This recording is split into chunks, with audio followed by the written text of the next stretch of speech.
The Fountain of Fair Fortune.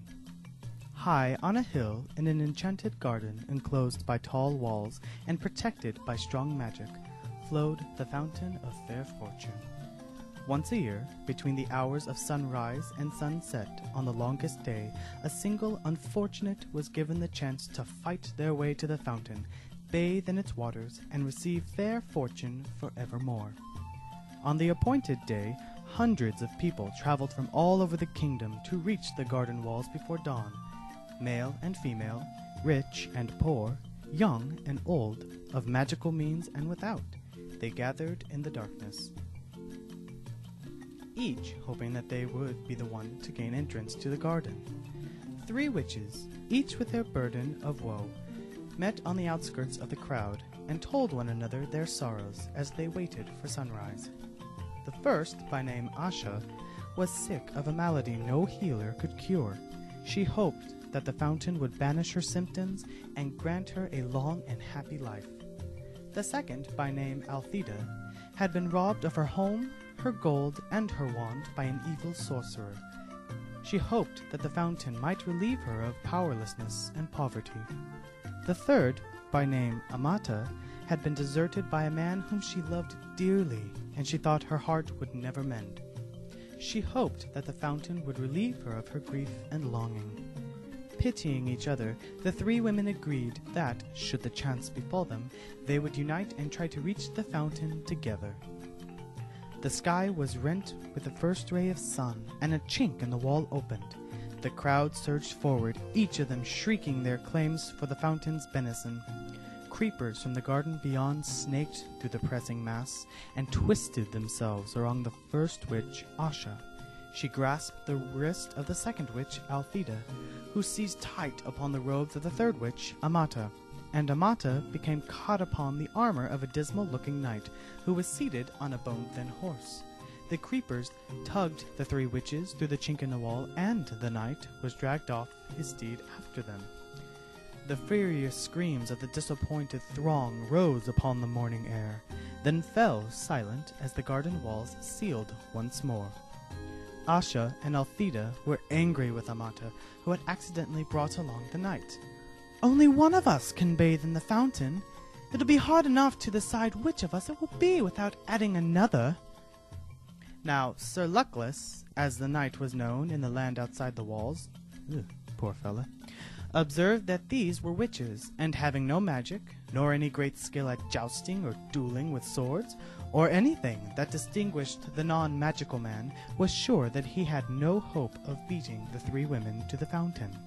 He therefore declared his intention of withdrawing outside the walls again. At this, Amata became angry too.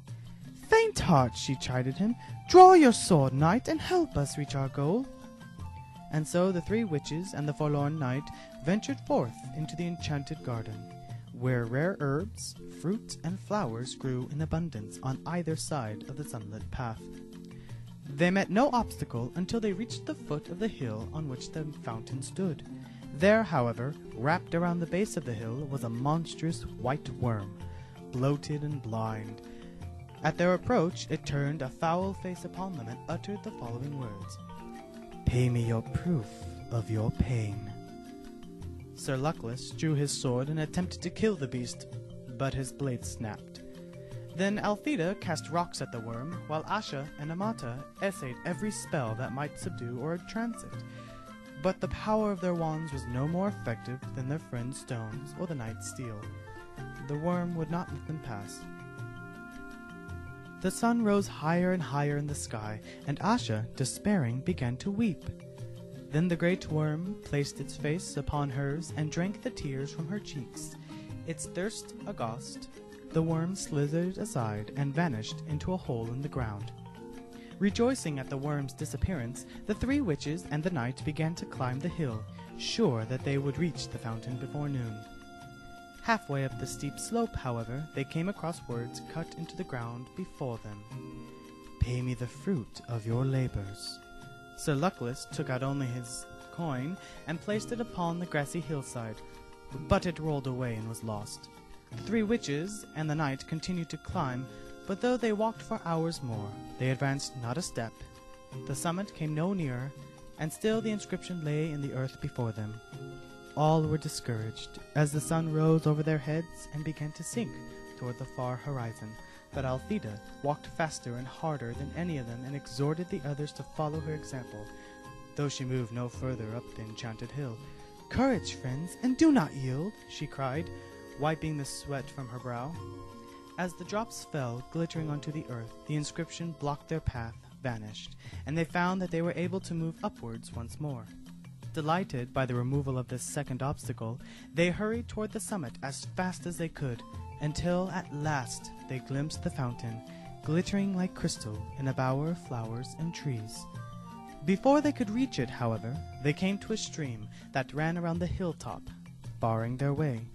In the depths of the clear water lay a smooth stone bearing the words, "Pay me your treasure of your past." Sir Luckless attempted to float across the stream on his shield, but it sank. The three witches pulled him from the water, then tried to leap the brook themselves, but it would not let them cross, and all the while the sun was sinking lower in the sky. So they fell to pondering the meaning of the stone's message, and Amata was the first to understand. Taking her wand, she drew from her mind all the memories of happy times she had spent with her vanished lover, and dropped them into the rushing waters. The stream swept them away, and stepping stones appeared, and the three witches and the knight were able to pass at last on to the summit of the hill. The fountain shimmered before them, set amidst herbs and flowers rarer and more beautiful than they had ever yet seen. The sky burned ruby, and it was time to decide which of them would bathe. Before they could make their decision, however, frail Asha fell to the ground, exhausted by their struggle to the summit. She was close to death. Her three friends would have carried her to the fountain, but Asha was in mortal agony, and begged them not to touch her. Then Althea hastened to pick all those herbs she thought most hopeful, and mixed them in Sir Luckless's gourd of water, and poured the potion into Asha's mouth. At once Asha was able to stand. What was more, all symptoms of her dread malady had vanished. "I am cured," she cried. "I have no need for the fountain. Let Althea bathe." But Althea was busy collecting more herbs in her apron. "If I can cure these disease, I shall earn gold aplenty. Let Amata bathe." Sir Luckless bowed and gestured Amata toward the fountain, but she shook her head. The stream had washed away all regret for her lover, and she saw now that he had been cruel and faithless, and it was happiness enough to be rid of him. "Good sir, you must bathe, as a reward for all your chivalry," she told Sir Luckless. So the knight clanked forth in the last rays of the setting sun, and bathed in the fountain of fair fortune, astonished that he was the chosen one of hundreds, and giddy with his incredible luck. As the sun fell below the horizon, Sir Luckless emerged from the waters with the glory of his triumph upon him, and flung himself with his rusted armor at his feet of Amata, who was the kindest and most beautiful woman he had ever beheld. Flushed with success, he begged for her hand and her heart, and Amata, no less delighted, realized that she had found a man worthy of them. The three witches and the knight set off down the hill together, arm in arm, and all four led long and happy lives, and none of them ever knew or suspected that the fountain's waters carried no enchantment at all.